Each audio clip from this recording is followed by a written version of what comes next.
आज की हमारी कहानी है माँ से बढ़कर कोई नहीं। एक छोटे से कस्बे में समीर नाम का एक लड़का रहता था। बचपन में ही पिता की मृत्यु हो जाने के कारण परिवार की आर्थिक स्थिति बहुत दयनीय थी। समीर की माँ कुछ पढ़ी लिखी जरूर थी, लेकिन उतनी पढ़ाई से नौकरी कहाँ मिलने वाली थी। तो घर कर बर्तन मांज कर और सिलाई बुनाई का काम करके किसी तरह अपने बच्चे को पढ़ा लिखा रही थी। समीर स्वभाव से बहुत शर्मीला था और अक्सर चुपचाप बैठा रहता था।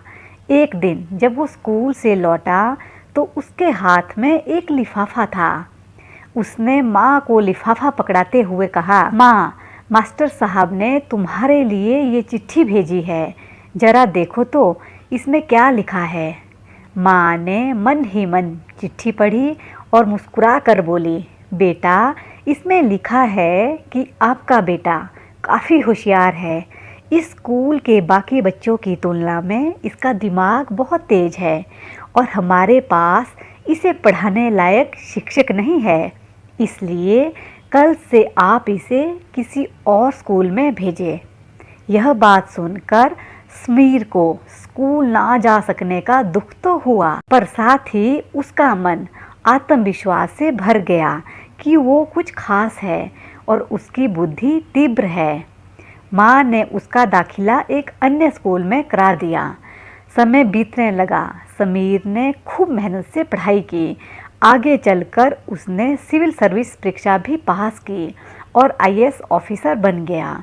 समीर की माँ अब बूढ़ी हो चुकी थी और कई दिनों से बीमार भी चल रही थी और एक दिन अचानक उनकी मृत्यु हो गई। समीर के लिए ये बहुत बड़ा आघात था। वह बिलख बिलख कर रो पड़ा। उसे समझ नहीं आ रहा था कि अब अपनी माँ के बिना वो कैसे जिएगा।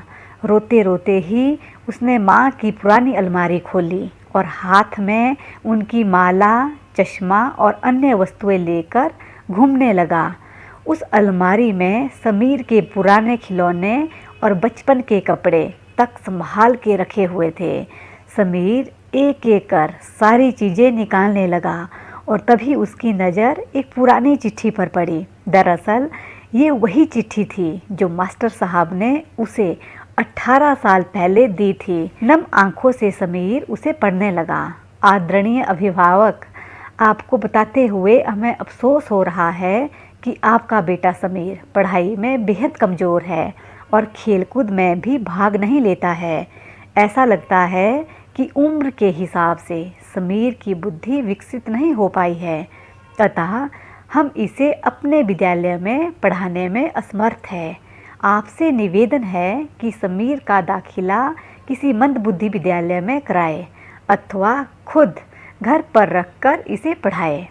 समीर की आंखें नम हो गई। समीर जानता था कि भले ही अब उसकी माँ इस दुनिया में नहीं रही, पर वो जहाँ भी रहे उसकी ममता का आशीर्वाद सदा उस पर बना रहेगा। भगवान सभी जगह नहीं हो सकते, इसलिए उसने माएँ बनाई। माँ से बढ़कर त्याग और तपस्या की मूर्त भला और कौन हो सकता है।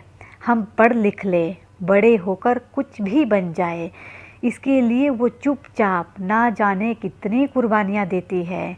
अपनी ज़रूरत मार कर हमारे शौक़ पूरा करती है। यहाँ तक कि संतान बुरा व्यवहार करे तो भी माँ उसका भला ही सोचती है। सचमुच माँ जैसा कोई नहीं हो सकता। दोस्तों, ये थी हमारी बहुत ही इमोशनल स्टोरी थी। आपको कैसी लगी ज़रूर कमेंट बॉक्स में बताइएगा।